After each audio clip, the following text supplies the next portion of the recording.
السلام علیکم حضرت صاحب. وعلیکم السلام. علی بھائی خیریت سے ہیں؟ ٹھیک ٹھاک ہیں جی الحمدللہ. حضرت صاحب حج پہ جا رہا ہوں. اچھا ماشاء اللہ. میرے لیے یہ بڑا ایک ٹرانسفارمیشن کا فیز ہے جس میں میں حج کے بارے میں بہت سوچتا ہوں. میں سوچتا ہوں کہ آخر میں حج ہے کیا، لوگ حج پہ جاتے کیوں ہیں، اور جب حج پہ جا رہے ہوتے ہیں تو اتنے سارے سوالات ان کے ذہن میں آتے ہیں. ان سوالات کے اصل میں جواب ہیں کیا؟ اور انسان جب فیصلہ کرتا ہے تو کئی بار ہمارے دوست ہم سے پوچھتے ہیں کہ آپ کو یہ کیا اسپریچول کالنگ اس کے بارے میں آئی، یا آپ اپنی زندگی کے بارے میں کیا ٹرانسفارمیشن اس کے بارے میں فیس کرتے ہیں. تو میں نے ضروری سمجھا کہ میں ضرور المولد سے بھی ان کو اوپینین لوں، کیونکہ یہ میرے لیے ایک بہت اہم موڑ ہے. عبادات تو انسان ڈفرینٹ طریقے کی کرتا ہی رہتا ہے، لیکن حج آبویسلی ایک اس میں سفر کا تعلق ہے. اس میں اس سفر میں جو ہم سے مناسک کہے گئے ہیں، ریچولز کہے گئے ہیں، ان کو فالو کرنے کا تعلق ہے. اور اس پہ کافی ڈبیٹ ہے. جب میں دوستوں کے ساتھ بیٹھتا ہوں تو میں نے دیکھا کہ ہر بندہ ایک ڈفرینٹ طریقے سے سوچ رہا ہے. تو میں نے اس پہ بڑی جستجو مجھے ہوئی، اور میں نے سوچا کہ ضرور اس پہ سوالات اٹھائے جائیں اور جو جوابات ملے ان کو دنیا میں شیئر کیا جائے. آپ اس کے بارے میں کیا کہتے ہیں؟ اللہ تعالیٰ آپ کا حج قبول کرے بھائی علی. بڑی اچھی بات ہے کہ آپ نے حج کا جو پس منظر ہے اور حج کا جو مقصد ہے یا حج کے پیچھے جو ریزننگ پیش نظر ہے اس کو جانے، تاکہ جب بھی کوئی آدمی کام بغیر کسی چیز کے پس منظر کو سمجھے کرتا ہے تو اس کی کبھی بھی کوئی حقیقت نہیں ہوتی، کبھی کوئی افادیت نہیں ہوتی.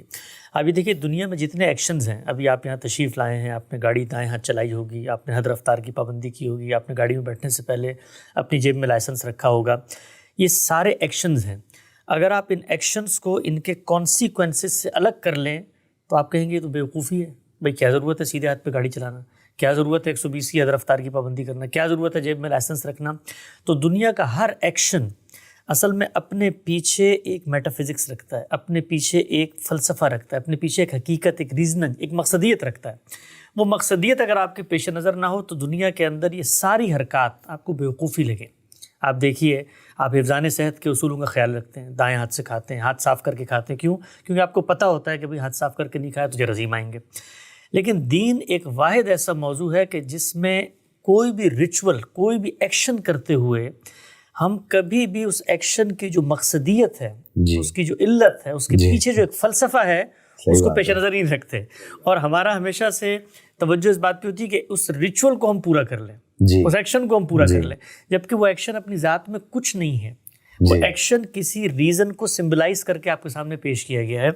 تو ہمارے ہاں یہ بات آپ نے ٹھیک کی ہے کہ لوگ جاتے ہیں حج پہ. اس سے پہلے آپ اگر پڑھیں، مسلمانوں کے لٹریچر کو پڑھیں، تو اس میں آپ کو پتہ چلے گا کہ حج کے بارے میں لوگ کہتے ہیں کہ بھئی یہ مسلمانوں کا سیاسی اجتماع ہے. سیاسی اجتماع ہے. بڑی تعداد میں 25 لاکھ 30 لاکھ لوگ ایک جگہ پہ جمع ہو جاتے ہیں. آپ کو بندہ ان سے پوچھے کہ بھئی یہ سیاسی اجتماع جو ہے یہ مکہ میں ہی ہونا تھا، یہ سیاسی اجتماع اگر ہو رہا ہے تو اس اجتماع کا حاصل کیا ہے؟ اچھا یہ اجتماع ہے تو اس کو اجتماع کس نے بنایا ہے؟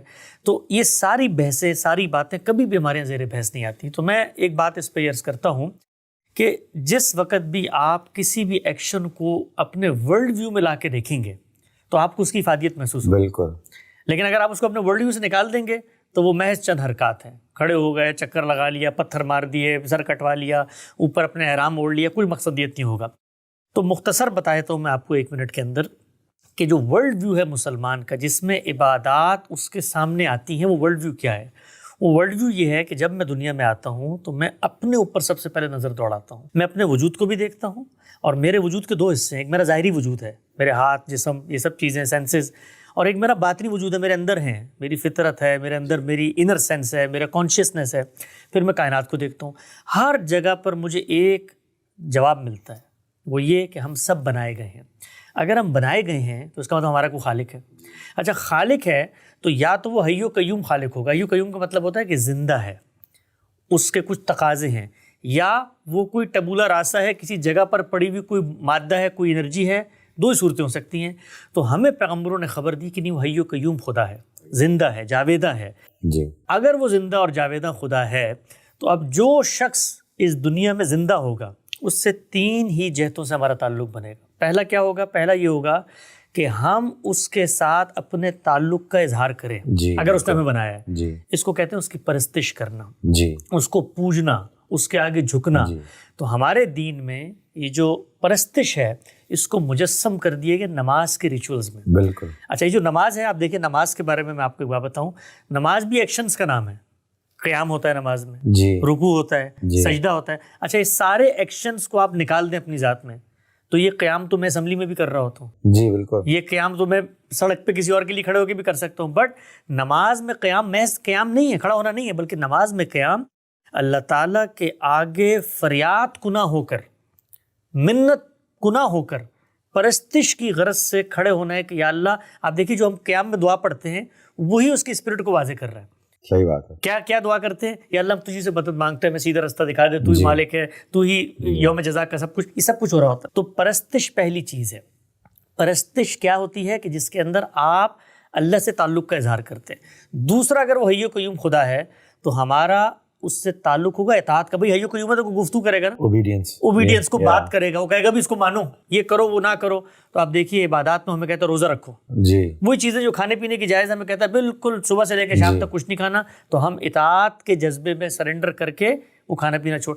تیسری جو چیز ہے وہ ہے نظر. نظر کا مطلب ہوتا ہے اپنے آپ کو اس منعم حقیقی, اس مالک کے کائنات, اس پروردگار عالم کے اذن پر قربان کر دینے کا, سیکریفائز. یعنی وہ مجھے یہ کہے کہ بھائی تم نے میری پرستش کر لی, تم نے اطاعت بھی کر لی, اب میرا تقاضا یہ ہے کہ نکلو اور اپنا مال اور اپنی جان میرے کاز میں خرچ کر دو. تو یہ ہو سکتا ہے نا, ہونا چاہیے, اس لیے کہ وہ مالک ہے دنیا کے اندر, وہ مجھ سے اس کا تقاضا کرتا ہے. اچھا, دنیا کیا ہے؟ دنیا ایک میدان جنگ ہے, اور میدان جنگ کس کا ہے؟ خالق اور شیطان کے درمیان. جی, شیطان مستقل آپ کو ورگڑا رہا ہے اور خالق مستقل آپ کو یاد دہانی کرا رہا ہے کہ اس کے نرغے میں نہیں آنا. تو اس میں آپ کو جنگیں بھی کرنی پڑ سکتی ہیں, آپ کو کسی بھوکے کو کھانا بھی کھلانا پڑ سکتا ہے, آپ کو کسی کی مدد بھی کرنی پڑ سکتی ہے. تو ہر وقت جان مال کی قربانی زیر بحث ہے.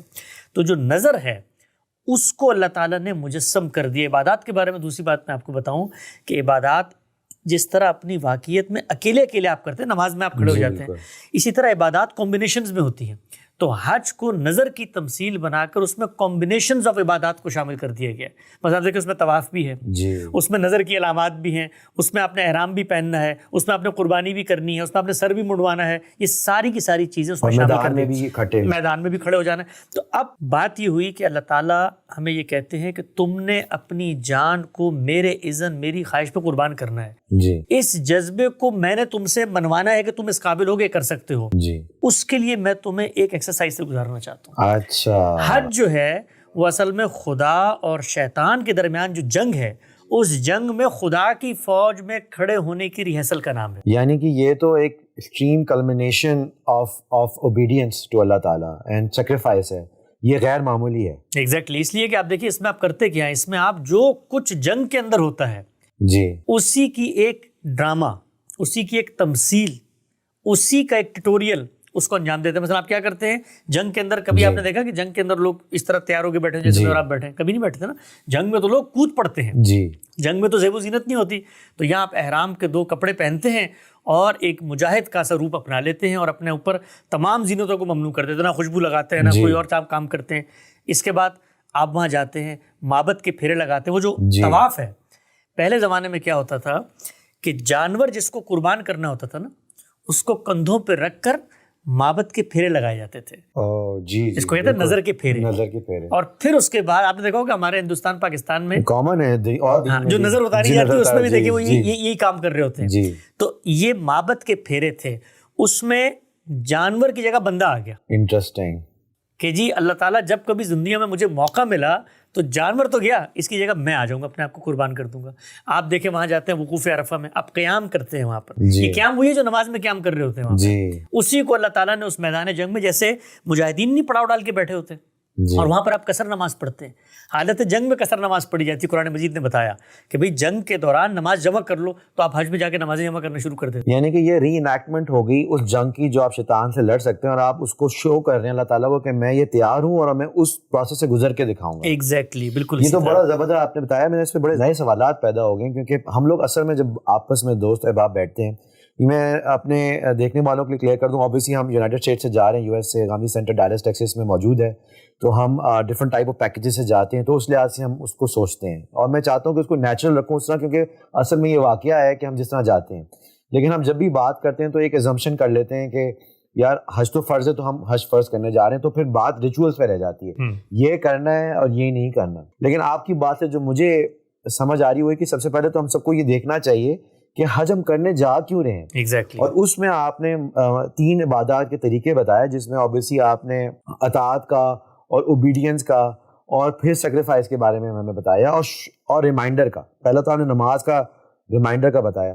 اس میں سوال لمبا ہو گیا, لیکن میں آپ کو یہ بتانا چاہتا ہوں کہ میں جس پروسیس سے گزر رہا تھا, تاکہ وہ بات جو میرے ذہن میں آئے, کیونکہ مجھے بڑی بودر کرتی ہے کہ بات کہ میں اصل میں پرسنلی اللہ تعالیٰ کا شکر ادا کرنے جانا چاہتا ہوں, کیونکہ میں پرسنلی سمجھتا ہوں کہ اللہ تعالیٰ نے مجھے بہت کچھ دیا, اور اپنے کیریئر کے پیک میں اور اپنی صحت کے پیک میں جاؤں اور اللہ تعالیٰ کو کہوں کہ آپ نے جو مجھے بہت کچھ دیا, میں اس ایثار سے گزرنا چاہتا ہوں اس کی خاطر, رائٹ. لیکن کئی بار ہمارے یہاں اوبیسلی یہ بھی بات آتی ہے کہ ہم گناہ معاف کروانے جا رہے ہیں, رائٹ. تو آپ اسی بات کو آگے لے کے چلیں. میں نے آپ کو بیک گراؤنڈ دے دیا صحیح ہے کہ لوگ حج پہ جب جا رہے ہیں تو ان کے ذہن میں کیا ہونا چاہیے. اب ہمیں یہ تو سمجھ آ گیا کہ یہ ایثار ہے, یہ سیکریفائس ہے, اور یہ اس نظر کی عبادت ہے جس کے لیے آپ ری انیکٹمنٹ کر رہے ہیں. میں اگر اس کو دوبارہ کلیریفائی بھی کر دیں گے ناظرین, کیونکہ بڑی زبردست طریقے سے آپ نے بتایا. ایگزیکٹلی. دیکھیں اللہ تعالیٰ نے قرآن مجید میں بتایا ہے, ان صلاتی و نسکی و محیای و مماتی, میری نماز اور میری قربانی, اور اس کے مقابلے میں 2 الفاظ کا ہے, میرا جینا اور میرا مرنا. وہ یا نماز کو زندگی کے مقابلے میں رکھا جی, اور مرنے کو قربانی کے مقابلے میں رکھا. کہ میں اگر قربانی کرتا ہوں تو اصل میں جانور کو نہیں قربان کر رہا, اصل میں تو میں اپنی جان قربان کرنا چاہتا ہوں اللہ کے راستے میں جی. لیکن اللہ نے میری جان کو حرمت دی ہے, ابھی اس کی ضرورت نہیں پیش آئی, تو میں اللہ تعالیٰ کو یہ میسج دیتا ہوں جانور قربان کر کے کہ یہ آج جانور تیرے قدموں میں رکھ رہا ہوں, کل موقع ملا تو اپنے گردن میں بھی چھری پھیرنے کے لیے تیار ہو جاؤں گا. تو یہ ہے مقصد. آپ نے جو بات کی نا کہ آپ جس جذبے سے جا رہے ہیں کہ جی شکر کا جذبہ آپ کوئی بھی دل میں لے جائیں جی, جو ریچولز آپ وہاں پرفارم کر رہے ہیں اس جذبے کو ان ریچول سے نکلنا چاہیے.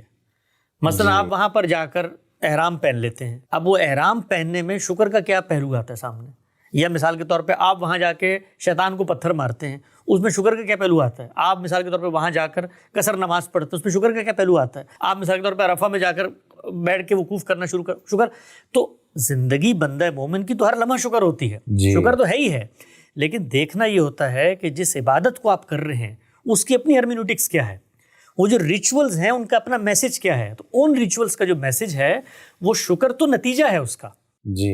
یعنی جو کچھ آپ وہاں کر کے آ رہے ہیں وہ کیا کر کے آ رہے ہیں, وہ یہ کر کے آ رہے ہیں کہ بھئی زندگی کے اندر جب شیطان سے عملی جنگ ہوگی تو میں ایکوپڈ ہوں گا, اور جب آپ ایکوپڈ ہوں گے تو آپ شکر گزار بندے بھی بنیں گے. آپ ایک ریہرسل اور پریکٹس کرنے جا رہے ہیں, آپ کی اللہ تعالیٰ سے محبت اس درجے پہ پہنچ گئی ہے, اس کلمینیشن پہ پہنچ گئی جس میں آپ کہہ رہے ہیں کہ اللہ تعالیٰ میں تیرے لیے قربان ہونے کو تیار ہوں, اور اس کے لیے میں اس پروسیس سے گزر کے دکھاتا ہوں جو آپ نے ہمارے لیے فرض میں رقم مقیم کر دی. جی, تو یہ تو بڑا زبردست ایک ری انیکٹمنٹ ہوگی اس جنگ کی, اور جب ان ریچول کو جب آپ فالو کر رہے ہیں تو آپ اللہ تعالیٰ سے اپنی محبت شو کر رہے ہیں, اور ایثار کی جس کے لیے آپ تیار ہیں اس پروسیس سے گزر کے آپ اللہ تعالیٰ کو دکھا رہے ہیں. ان مائی ورڈز, اگر آپ اس کو کریکٹ کر دیں, ایگزیکٹلی ایسے ہی اللہ تعالیٰ کو دکھا رہے ہیں کہ میں دیکھیں میں گزر رہا ہوں, میں حالت جنگ میں ہوں, میں احرام پہنے ہوئے ہوں, میں وہ تمام وہ چیزیں نہیں کروں گا جو ایک انسان ایک عام زندگی میں کرتا ہے, جس میں جیسے چھوٹی چھوٹی لوگ باتیں کرتے ہیں کہ سینٹ نہیں لگانا ہے اور بہت ساری سادہ لباس میں پہننا ہے, اور اوبیسلی میدان جنگ میں کی طرح کا ماحول ہوتا ہے جب آپ اتنے لوگوں میں بیٹھتے ہیں. ایک اور چیز آپ کو میں بتاتا ہوں, دیکھیے یہ جتنی عبادات آپ کو نظر آتی ہیں نا, یہ انسانوں نے پرفارم کرنی ہے. تو انسانوں کے ہاں خود اپنے ایکشن سے اطاعت اور نظر کے کچھ ریچولز پیدا ہوئے. مثال دیتا ہوں میں آپ کو. پرانے زمانے میں جس وقت آپ کسی ملک پر حملہ کرتے تھے اور وہاں پر کسی کو قیدی بنا لیتے تھے, غلام بنا لیتے تھے, تو سب سے پہلا کام پتہ کیا کرتے تھے, اس کا سر مونڈتے تھے. کیوں؟ اس لیے کہ سر مونڈ کر آپ پوری قوم کو یہ پیغام دیتے تھے کہ یہ ہمارا غلام ہے, اس نے سرنڈر کر دیا, یہ سلیو ہے ہمارا. یہی ریچول تھا, یہ انسانوں کو بنایا ہوا ریچول ہے, یہی ریچول تھا. اس ریچول کو اللہ نے اٹھایا. اب جب آپ کے حج کا خاتمہ ہوتا ہے آپ کیا کرتے ہیں, آپ سر منڈوا دیتے ہیں. کیوں؟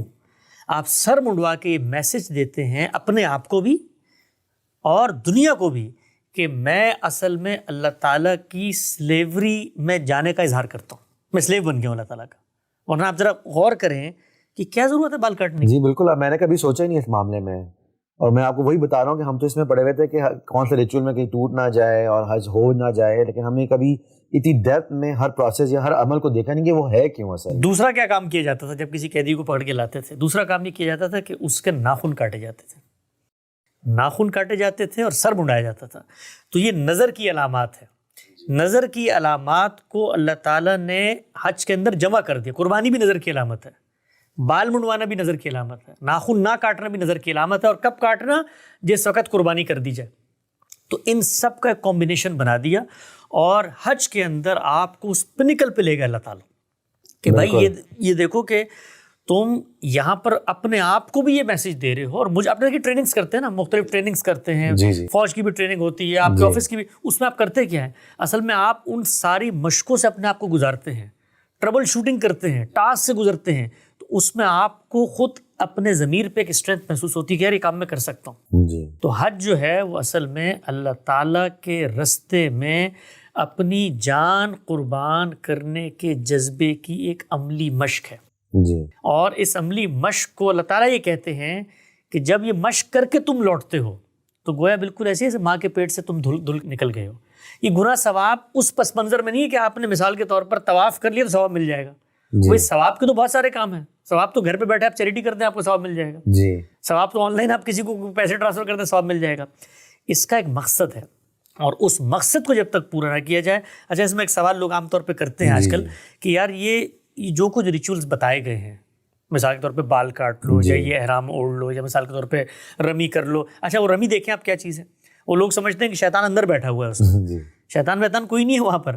وہ اصل میں میری نفرت کا اظہار ہے شیطان سے، کہ میں اس کو پتھر ماروں. آپ دیکھیں، آپ روزانہ پڑھتے ہوں گے نا اعوذ باللہ من الشیطان الرجیم. اس کا مطلب کیا ہوتا ہے؟ وہ شیطان کہ جس کو رجم کیا گیا میں اس سے پناہ مانگتا ہوں، یعنی اس کو پتھر مار کے دھتکار دیا گیا ہے. تو اس دھتکارنے کی علامت ہے جو آپ روز پڑھ رہے ہوتے ہیں، اس کو اللہ تعالیٰ نے وہاں مجسم کر دیا. آؤ دھتکارو، اٹھاؤ پتھر اور مارو اس کو.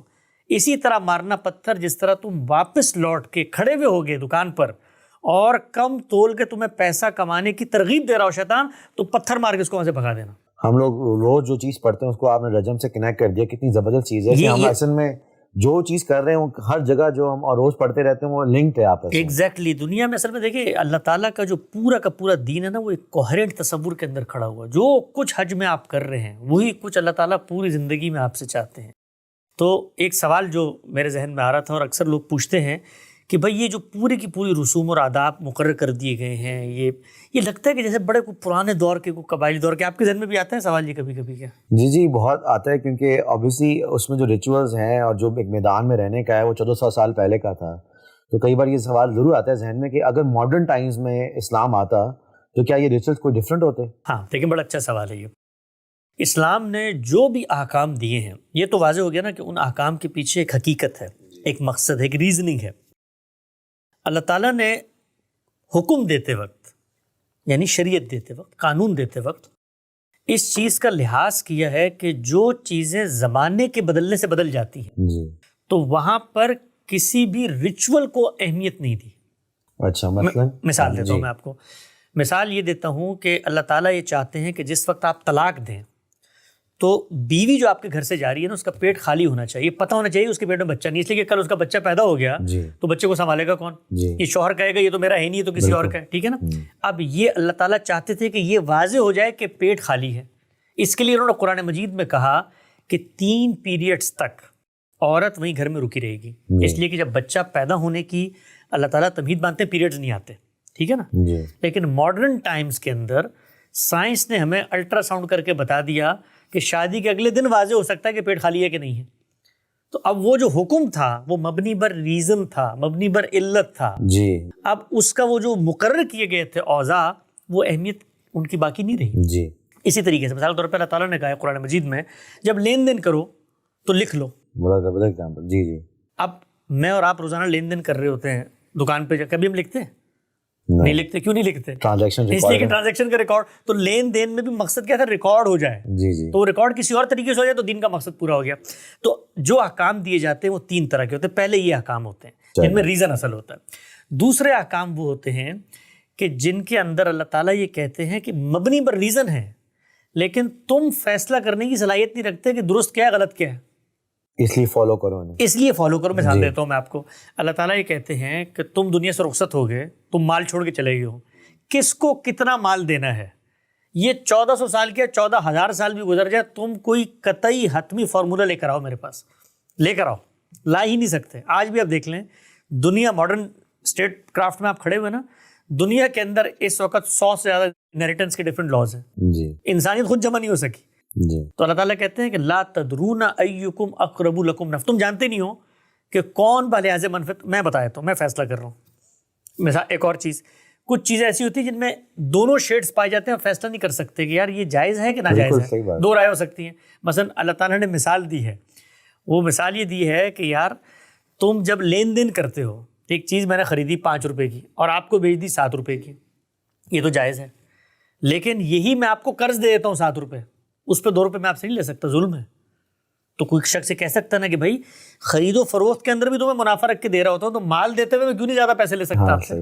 کہہ سکتے ہیں نا آپ, دین نے فیصلہ کر دیا. نہیں, ایسا نہیں ہو سکتا. کیوں نہیں ہو سکتا؟ اس لیے کہ ظلم ہے. ایک اور مثال اس کی آپ لے لیں. مثال کے طور پہ کوئی شخص یہ کہے کہ بھائی یہ سود کو تو آپ نے حرام قرار دے دیا, یہ کرائے پہ جو میں مکان دیتا ہوں وہاں پر بھی تو میرا کچھ نہیں جا رہا. ایک مکان میں نے دیا ہے, اگلا اس کو استعمال کر کے پیسے دیتا ہے, تو اس کو آپ جائز قرار دیتے. تو اب یہ کیا چیز ہوتی ہے جن میں دونوں شیڈ, دو آراء ہو سکتی ہیں. اللہ تعالیٰ نے فیصلہ کر دیا کہ ان میں فیصلہ کر کے بتا رہا ہوں. اسی طریقے سے آپ دیکھیے بہت ساری مثالیں ہیں. جانوروں کے بارے میں بتایا, درندے جانور نہیں کھا سکتے. اب بعض جانور ایسے ہیں جن میں دونوں شیڈز پائے جاتے ہیں. سور میں آپ دیکھیے ہے بکری کی اسپیشیز سے, لیکن اس کی فکس بھی ہوتی ہیں جس سے چیر پھاڑ کی علامت کہا جاتا ہے. تو اللہ تعالیٰ نے فیصلہ کر دیا. تو دوسری طرح کے وہ احکام ہوتے ہیں جن میں انسانی عقل کوئی حتمی یعنی کہ فیصلہ نہیں کر سکتی, حتمی فیصلہ کرنی ہوتی ہے, لیکن انسانی عقل جو ہے حتمی فیصلہ نہیں کر سکتی. تیسری نوعیت کے وہ احکام ہوتے ہیں جن احکام کا تعلق میری عقل سے ہے ہی نہیں. مثال کے طور پہ اللہ تعالیٰ ایک وجود ہے, مجھے اس کی پرستش کرنی ہے. اب پرستش کے 2 ہی راستے ہو سکتے تھے کہ میں جس طرح چاہوں اس طرح پرستش کروں. صحیح بات ہے. اس میں آپ یہ کہہ سکتے ہیں 14 سال گزر گئے ہیں, آج کے آدمی کو ہو سکتا ہے آن لائن اللہ میاں یاد کرنے سے یاد آ جائیں گے. 14 سال پہلے کسی کو نماز پڑھنے سے یاد آ جائے, ہو سکتا ہے نا. کوئی بندہ کہتا ہے میں میڈیٹیشن کرتا ہوں, آ سکتے ہیں. اس میں اگر خالق نے کوئی فیصلہ نہیں کیا تو ٹھیک ہے, جو چاہیں کریں آپ.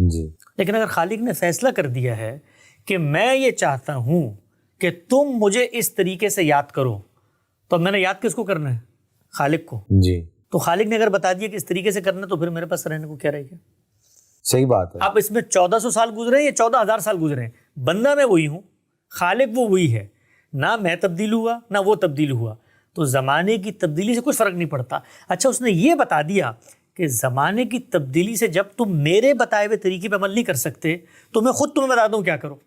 مثلا تم افراتفری آپا دھاپی میں ہو تو نماز ملا کر پڑھ لو, تم سفر میں ہو نماز قصر کر لو, تم روزے نہیں رکھ سکتے تو دوسرے دنوں میں رکھ لو. تو اس نے وہ ساری کے سارے امکانات جو دنیا میں پیش آ سکتے تھے اس طریقے پر عمل درآمد کرتے ہوئے جو خالق نے بتایا ہے, تو اس نے وہ تک بتا دیا میں قرآن میں. تو اب آپ بتائیے 1400 سال گزرے ہیں یا 14,000 سال گزرے ہیں, مجھے کیا فرق پڑتا ہے؟ اس لیے کہ خالق نے طے کر دیا میں عمل. اچھا آپ دیکھیے خالق نے کیا کہا, وضو کر کے پڑھو نا, یہی کہا نا وضو کرو.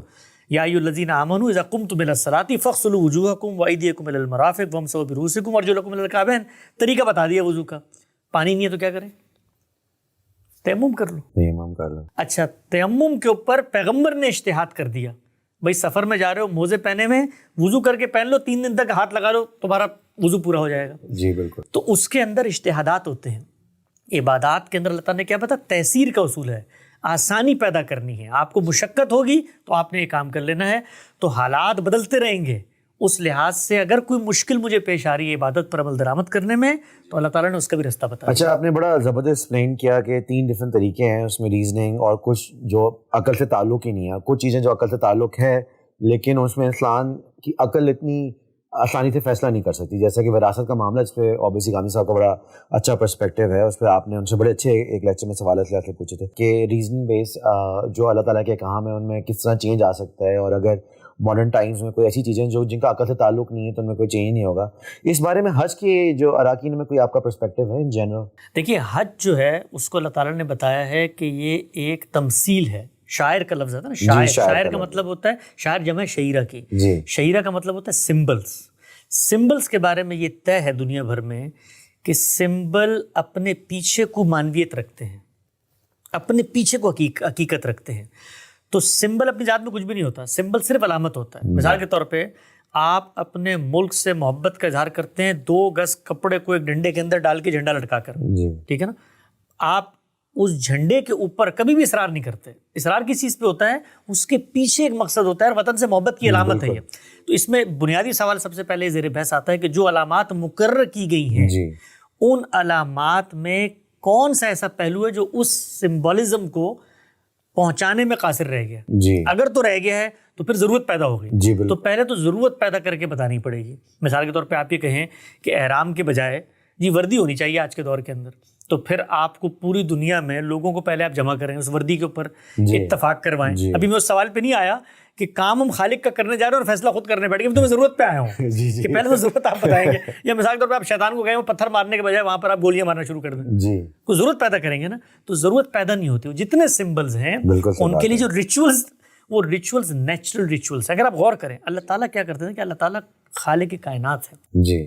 آپ قیامت تک کے حالات دیکھیں, آج اور آج سے 1400 سال پہلے, اور حج آج نہیں شروع ہوا, 4000 سال پہلے ابراہیم علیہ السلام کے زمانے سے چل رہا ہے.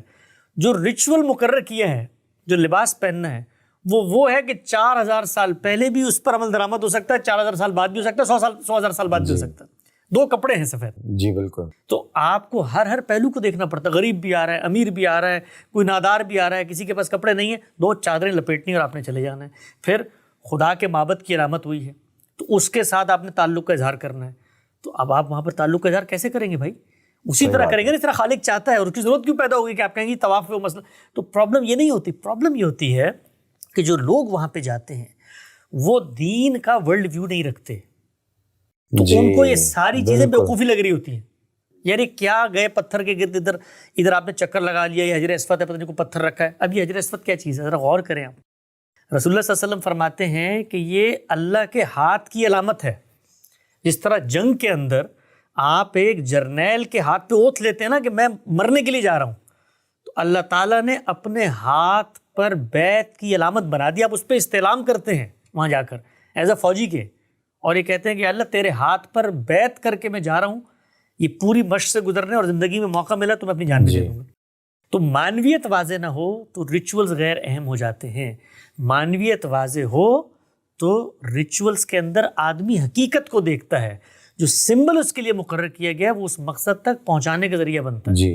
حسن اوبیسلی بہت سوالات ہو سکتے ہیں, ریچولز کے بارے میں بھی ہو سکتے ہیں. میں 2-3 سوال کر کے ریپ اپ کرنے کی کوشش کرتا ہوں. یہاں پہ جیسے ابھی ہم نے بات کی کہ ماڈرن ٹائم میں ہو سکتا ہے لوگ سمجھیں کہ یہ ریچولز پرانے اور اسکول میں وہ ایک اسکول آف تھاٹ ہو سکتی ہے, لیکن بہت سارے لوگ جو اپنے جذبے سے جا رہے ہوتے ہیں, زیادہ تر لوگ وہ جذبے سے جا رہے ہوتے ہیں. تو ان میں کئی بار یہ بات ہوتی ہے کہ جیسے ہم پہلے بھی بات کر رہے تھے کہ ہم اگر ادھر یہ کر لیں تو 70 ٹائم ثواب ہوگا, ادھر یہ کر لیں تو 200 ٹائم ثواب ہوگا. میرا آپ سے سوال یہ ہے کہ کوئی بیسک میجرمنٹ اویلیبل ہے جس میں پتہ چلے کہ انسان اتنا ثواب کما لے جنت میں چلا جائے گا؟ پورے قرآن مجید کو آپ پڑھ جائیں, جہاں پر بھی عبادات زیر بحث آئی ہیں وہاں پر کہیں بھی ثواب زیر بحث نہیں ہے. ثواب کے لیے قرآن مجید نے بتایا فکو رقبہ, بھی گردنیں چھوڑاؤ, بھوکوں کو کھانا کھلاؤ, غریبوں کی مدد کرو, مسکینوں کا سہارا بنو, قرض داروں کا قرض اتارو. یہ ہے نیکی کمانے کی چیزیں.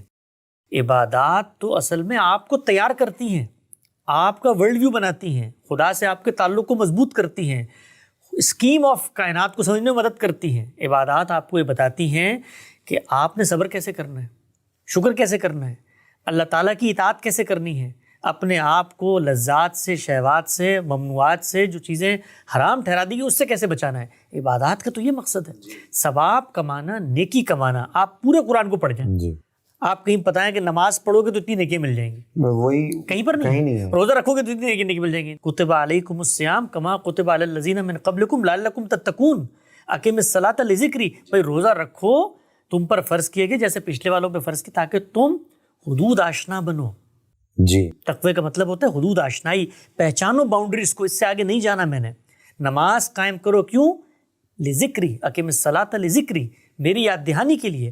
تو عبادات جو ہیں وہ ثواب کمانے کے لیے نہیں ہوتی. ثواب تو اللہ تعالیٰ ہر وقت دے رہا ہے. بندہ مومن اگر خدا سے صحیح تعلق اور شعور کے ساتھ سو رہا ہے تب بھی اس کو ثواب مل رہا ہے. حسن لیکن جب آپ جاتے ہیں ایسی جگہ پہ اور یہ احساسات تو انسان کے ہوتے ہیں, اور جب ان کو لگتا ہے کہ اللہ تعالیٰ کا گھر ہے یہ, تو وہ ایک اسپریچول اویکننگ تو ہوتی ہے. اور اسی میں انسان کو شاید یہ ذہن میں آتی ہے بات کہ شاید میں پیور جگہ پہ آ گیا ہوں تو میری بات نہیں سنی جائے گی, میری پائٹی بھی زیادہ کلیئر ہوگی, میرے گناہ بھی زیادہ معاف ہوں گے. جذبات ہوتے ہیں نا انسان کے, انسان کئی بار یہ بھی سوچتا ہے کہ جب میں واپس جاؤں گا تو میں ایک نئی ٹرانسفارمیشن کا شکار ہوں گا, یعنی کہ اس ٹرانسفارمیشن کو اپناؤں گا جو کہ میں سیکھ کے جا رہا ہوں اس سے, اور شاید میں ایک نیا بندہ ہوں گا اس میں. آپ کا اس بارے میں کیا پرسپیکٹو ہے؟ یہ میرا خیال یہ ہے کہ جانے سے پہلے کے بہت بڑے اور گہرے مراحل ہیں جن سے آدمی کو گزرنا ہے. جانا تو نتیجہ ہے. جی. جانے سے پہلے آپ کو کم سے کم قرآن مجید کو پڑھنا چاہیے تاکہ آپ کو یہ پتہ چل سکے کہ خالق کائنات کا مجھ سے تقاضا کیا ہے. جی. اور جو لوگ جانا چاہتے ہیں میں ان کو بتانا چاہتا ہوں, اگر وہ قرآن مجید کو پڑھنا چاہتے ہیں, قرآن مجید بہت آسانی سے اگر آپ دن کا 1 گھنٹہ دیں, 1.5 گھنٹہ دیں, تو آپ 30 دنوں میں بھی پڑھ سکتے ہیں. جی بالکل. آڈیو میں سن سکتے ہیں, ترجمہ موجود ہے. تو قرآن مجید کو پڑھیں. جب آپ قرآن کو پڑھیں گے تو آپ کو پرابلم سمجھ میں آئے گی کہ جس کے لیے آپ کو بھیجا جا رہا ہے. صحیح بات. آپ کو نکالا کیوں جا رہا ہے بھائی, کیوں آپ کو اس مشقت میں ڈالا جا رہا ہے, وہ پرابلم اسٹیٹمنٹ آپ پہ واضح ہوگی. جب پرابلم اسٹیٹمنٹ واضح ہوگی نا تو آپ ایک شعور کے ساتھ, وہ جذبہ ہے محرکہ, اس کے تحت وہاں پر مناجات ہوں, اس کے تحت وہاں پر ماضی کے گناہوں کی تلافی کے لیے اللہ تعالیٰ سے آدمی دعا کرے, اس کے تحت اپنے آپ کو ٹھیک کرنے کی کوشش کرے, وہ سب کچھ ہوگا. لیکن مثال کے طور پہ اگر آپ نے توبہ ہی کرنی ہے تو توبہ تو آپ کسی بھی نماز میں جا کے کر سکتے ہیں, کسی گھر میں بیٹھ کے کر سکتے ہیں. وہاں پر لے جانے کا ایک بڑا مقصد ہے. تو اس بڑے مقصد کے حصول کے لیے آپ کو اپنا تصور بھی بڑا کرنا ہے. جی. اور وہ بڑا تصور کیسے ہوگا؟ خالق کائنات کی گفتگو کو جان کر, اور وہ قرآن مجید میں سب. بڑی خوبصورت بات کی حسن آپ نے, اور میں بڑی ایمانداری سے یہ بتاؤں گا کہ میں جتنا اس بارے میں ریسرچ کر رہا ہوں مجھے لگتا ہے کہ میری نالج بڑی کم تھی, اور میں روز اس پورے محلے سے جب گزر رہا ہوں تو میری لرننگ بڑی بڑھ رہی ہے. اور اس حج کے معاملے میں مجھے لگتا ہے کہ بڑی اویئرنیس ہونی چاہیے. مجھے ایک چیز اور بڑی بودر کرتی ہے, مجھے پتہ ہے پروگرام تھوڑا لمبا ہو گیا ہے, لیکن میں نے دیکھا ہے کہ اوبیسلی لوگ کچھ ہر قسم کے طبقے کے لوگ جاتے ہیں, کچھ اوبیسلی افورڈ نہیں کر پاتے, کچھ لوگوں کے حالات بہتر ہوتے ہیں حج میں. آپ نے جو آج بات بتائی اس میں, جس میں ایثار کے جذبے کی بات ہوئی, جس میں اللہ تعالیٰ کی جو کہ آپ نے culmination of in love of God آپ جا رہے ہیں کہ میں تیرے لیے اللہ تعالیٰ قربان ہونے کو تیار ہوں, تو اس میں تو یہ VIP پیکیجز اور یہ سب کچھ نہیں ہونا چاہیے. تو انسان جو جا رہا ہے ان پیکیجز کے تھرو کس سوچ کو لے کے آگے جائے؟ دیکھیے 2 چیزیں ہیں اس کے اندر. حقیقت پسندی کی دنیا میں کھڑے ہو کے میں آپ کو بتاؤں گا, چاہے آج کا زمانہ ہو VIP پیکیجز کا یا آج سے 14 سال پرانا زمانہ ہو, اگر کسی آدمی کے پاس بزنس کلاس کا ٹکٹ ہے تو وہ اس میں جائے گا. 1400 سال پہلے کسی کے پاس اگر سرخ اونٹ ہے تو وہ اس میں جائے گا. اونٹ کو لے جاتے ہوئے اگر اس کے پاس کاجو اور میوے اور باقی موجود ہیں وہ رکھے گا کجاوے میں. میں جاؤں گا تو میں جو اچھا کھانا ہو سکتا ہے وہ کھاؤں گا. یہ ساری چیزیں اللہ تعالیٰ نے دنیا میں آپ کی استطاعت پر منحصر کی ہوئی ہیں. اگر آپ کے پاس پیسہ ہے تو آپ اپنے آپ کو راحت پہنچاتے ہیں. تو وہاں پر پہنچنے کے لیے آپ جتنا سکون حاصل کر سکتے ہیں یہ آپ کے اوپر ہے. دین میں اس کی کوئی صوفیانہ قسم کا کوئی تصور نہیں ہے کہ آپ کپڑے پھاڑ کے بھوکے ننگے ہو کے وہاں چلے جائیں. بالکل ایسا نہیں ہے. جس کی جو استطاعت ہے وہ اس طریقے سے جائے, جو اللہ نے جس کو مال دیا ہے. ہاں یہ پیش نظر رکھے وہ ویکیشن پہ نہیں جا رہا, یہ پیش نظر رکھے کوئی تفریح کے لیے نہیں جا رہا, لیکن اپنے آپ کو سکون پہنچانا, اپنے آپ کو راحت پہنچانا, یہ ہمارے دین میں کئی ممنوعات. یہ پوری صوفیانہ تصور اسلام میں کہیں نہیں پایا جاتا. اور یہ آج جس طرح ہو رہا ہے پہلے زمانے میں بھی ایسے ہوتا تھا. میں کل کہیں گفتگو کرتے ہوئے اس دن کہہ رہا تھا, لوگ کہہ رہے تھے سرمایہ دارانہ نظام کیپٹل سسٹم اس میں لوگوں کو بڑا حریص بنا دیا گیا ہے, اور آپ جو ہیں یہ نئی گاڑیاں لیتے ہیں. تو میں نے کہا یہ جو فخر مجھے نئی گاڑی میں محسوس ہوتا ہے یہ تو نئے گھوڑے میں بھی ہوتا تھا مجھے. صحیح بات. تو یہ تو نیچرل چیز ہے, اس میں نہیں گھبرانا چاہیے. تاہم جب آپ وہاں پہنچ گئے ہیں اور ریچولز کا آغاز ہو گیا ہے تو اس کے اندر پھر کوئی تفاوت نہیں ہونا چاہیے. صحیح بات. یعنی وہاں پر اب آپ برابر, وہاں برابری ہونی چاہیے. وہ یہ نہیں ہو سکتا کہ وہاں مطلب خیموں کے اندر آپ بیٹھے ہوئے اور باربیکیو پلیٹرز آ رہے ہیں اور وہاں پر بالکل ہی جو ہے نا دبیس قالین. وہاں سب کچھ ایک جیسا ہونا چاہیے. اور ویسے حرم کے بارے میں تو بعض ہمارے محقق علماء کا یہ کہنا ہے کہ وہاں پر یہ جو اس وقت ایک جس کو آپ کہتے ہیں نا عمارتوں کی ریس لگی ہوئی ہے اور 5 اسٹار ہوٹل, اور یہ اس مسجد کے قریب ہی ہونا بھی نہیں چاہیے. یا آپ رکھنا چاہتے ہیں اس کو رکھیں, تھوڑا سا فاصلے پہ لے جائیں, کوئی ٹرین برین چلا دیں, کیونکہ وہاں پر تو اصل میں معبد کی اہمیت ہے. اس نے کلاسز کریٹ کر دی ہیں, اس نے کلاسز بھی کریٹ کی ہیں. وہاں جا کر ایک جس کو آپ کہتے ہیں نا ایڈونچر کا تصور آنا شروع ہو جاتا ہے. شاپنگ مال بھی بنے ہوئے ہیں, کھانے پینے بھی چل رہے ہیں, بالکل ایک کلچرل فیسٹیوٹی کا بھی. وہ تو کچھ اور چیز تھی جو وہاں لے کر جانی تھی. تو وہ وہاں پر آپ کو بالکل ایسا لگتا ہے کہ جیسے ایک عمرہ بھی ایک مسلمانوں کا ویکیشنل ٹرپ بن گیا ہے. تو یہ چیز نہیں ہونی چاہیے. تو میں خلاصہ کر دیتا ہوں کہ اللہ تعالیٰ نے آپ کو اگر مال دیا ہے, آپ اس مال کو استعمال کریں، تاہم جو عبادت کی ہرمیونیٹکس ہے وہ مجروح نہیں ہونی چاہیے۔ حسن، میں آپ سے ایک سوال پوچھوں گا آخری میں تھوڑا سمرائز کرنے کے بعد، کہ آپ نے 2-3 چیزیں بڑی زبردست بتائیں۔ سب سے پہلے تو میں نے جو آج سیکھا ہے اس کنورسیشن میں وہ یہ کہ اگر ہم حج پہ جانے کا ارادہ کرتے ہیں تو یہ بڑا ضروری کہ ہم سوچیں اور سمجھیں کہ حج اللہ تعالیٰ نے ہم پہ فرض کیوں کیا ہے، حج کے مقاصد کیا ہیں، اور وہ جو ریچولز ہم پڑھتے ہیں ان ریچولز کے پیچھے ان کے مقاصد کیا ہیں۔ دوسرا جو بڑی اچھی چیز میں نے آپ سے آج سیکھی وہ یہ ہے کہ آپ اگر حج پہ جا رہے ہیں تو اس سے پہلے پوری کوشش کریں کہ آپ قرآن پڑھیں اور سمجھیں، تاکہ آپ پورا دین کا بھی اور حج کا بھی مطلب سمجھ سکیں، تاکہ جب آپ ہر چیز کر رہے ہوں تو آپ کنیکٹ کر سکیں کہ اللہ تعالیٰ کے احکامات ہیں کیا۔ تیسرا ایک اور چیز بڑی اچھی ہے کہ جو عبادات کے طریقے ہیں وہ کیا ہیں، وہ اللہ تعالیٰ کا ریمائنڈر ہو، اطاعت ہو، سیکریفائس ہو، اس میں ثواب جو ہے وہ تو غریبوں کی مدد کر کے ہے، وہ تو چیریٹی کر کے ہے، وہ تو حقوق العباد پورا کر کے ہے۔ یہ تو اللہ تعالیٰ کے قریب ہونے کی نشاندہی کرنے کے لیے آپ عبادات کرتے ہیں۔ جی بالکل ایسے ہی، بڑا زبردست سمرائزیشن ہوگی، اور میں چاہوں گا اس پہ میں جب واپس آؤں تو ہم جب سیکھیں گے تو اس پہ ایک پروگرام اس کے فالو اپ پہ بھی کریں۔ لیکن میرا آخری ایک آپ سے سوال ہے، وہ یہ ہے کہ انسان ان جنرل جب دین کی طرف راغب ہوتا ہے تو اپنی ٹرانسفارمیشن سوچ رہا ہوتا ہے، اور وہی سوچ رہا ہوتا ہے کہ میرا مقصد کیا ہے، اور جب وہ حج کا ارادہ کرتا ہے تو کئی بار وہ یہی سمجھتا ہے کہ میں اس ٹرانسفارمیشن کا پارٹ ہونا چاہتا ہوں۔ آپ کی نظر میں آپ نے یہ تو بتا دی جب ہم حج میں جا رہے ہوں تو ہمیں کیا سوچنا چاہیے، کہ جب ہم حج سے واپس آ رہے ہوں تو آپ کے ذہن میں وہ انسان کس ٹرانسفارمیشن کو مد نظر رکھتے ہوئے واپس آئے؟ دیکھیے جو بڑے ریچولز ہوتے ہیں یہ آدمی کے اندر ایک بڑا جذبہ تو پیدا کرتے ہیں، اور آدمی جانے سے پہلے سوچ رہا ہوتا ہے کہ میں وہاں جاؤں گا، اور وہاں جا کر جب میں اتنا بڑا کام کروں گا تو اس سے لازماً میرے اندر کوئی اتنی بڑی تبدیلی آنی چاہیے کہ جس کے بعد لوٹوں تو لوگ کہیں کہ بھئی یہ بالکل مختلف انسان ہے۔ اگر آپ حقیقت کی دنیا میں اتریں اور قرآن مجید کا مطالعہ کریں تو یہ انسان کا محض ایک تخیل اور ایک تصور ہے۔ دنیا کو اللہ تعالیٰ نے ایسا بنایا ہے کہ ہر لمحے یہاں پر امتحان ہے، اور اس امتحان میں یہ نہیں ہے اللہ تعالیٰ کا مطالبہ کہ آپ پھسلیں گے، نہیں، یہ مطالبہ نہیں ہے، آپ پھسلیں گے، آپ حج کے دوران پھسل جائیں گے۔ حج کرتے ہوئے آپ دیکھ رہے ہو تو لوگوں کی لڑائیاں ہو جاتی ہیں، حج کرتے ہوئے انحراف اور خلاف ورزیاں ہو جاتی ہیں۔ صحیح بات ہے۔ آپ واپس آئیں گے، پھر گریں گے، پھر پھسلیں گے، پھر بھولیں گے خدا کو، پھر شیطان کی طرف جائیں گے۔ جو ٹریننگ اللہ آپ کو دلانا چاہتے ہیں وہ یہ کہ گرنے کے بعد پھر اٹھو اور خدا کا ہاتھ تھام لو۔ صحیح بات ہے، کیا خوبصورت بات کی ہے۔ یہ نہیں ہو سکتا کہ آپ سوچیں کہ آپ آنے کے بعد یہاں پر جنید بغدادی بن کے بیٹھ جائیں گے اور پوری دنیا کہے گی بھائی علی فاروق صاحب تو حج پر گئے تھے، اس کے بعد سے آ کر تو پتہ نہیں للہیت اور تقویٰ کا مجسمہ بن چکے ہیں۔ ایسا نہیں ہوگا۔ آپ کی بیوی کے ساتھ بھی کوئی نوک جھونک ہو سکتی ہے، آپ کی لین دین کے معاملات میں اوپر ہیں۔ اصل چیز کیا ہے؟ اصل چیز یہ ہے کہ جب حق آ گیا سامنے، بتا دیا علی فاروق صاحب کو بٹھا کر کہ یار علی بھائی یہاں پر آپ نے زیادتی کی ہے، اس موقع پر نہیں اکڑنا، اس موقع پر رجوع، انابت، توبہ، وہاں پر جانا۔ اللہ تعالیٰ نے کیا بتایا کہ یہ لوگ جو گناہ کر بیٹھتے ہیں اور کرنے کے بعد جیسے ہی احساس ہوتا ہے تو ہمارے پاس آ جاتے ہیں، ہم ان کو معاف کر دیتے ہیں۔ تو یہ روز کی جنگ ہے، حج سے پہلے بھی، حج کے بعد۔ کیا خوبصورت بات کی حسن۔ میں اس کے علاوہ پروگرام کو ختم کرنا چاہوں گا کیونکہ اس خوبصورت بات کے بعد کوئی بات رہ نہیں جاتی۔ انشاءاللہ جب ہم واپس آئیں گے حج سے تو اس حسن سے دوبارہ ایک محفل کر کے ہم ایک دوبارہ سے پروگرام کریں گے، جو میرا ایکسپیرینس ہے اس بارے میں اور جو میں نے سیکھا، اور how I was able to link to what I learned from Hasan today۔ حسن، آپ کا بہت بہت شکریہ۔ بہت شکریہ۔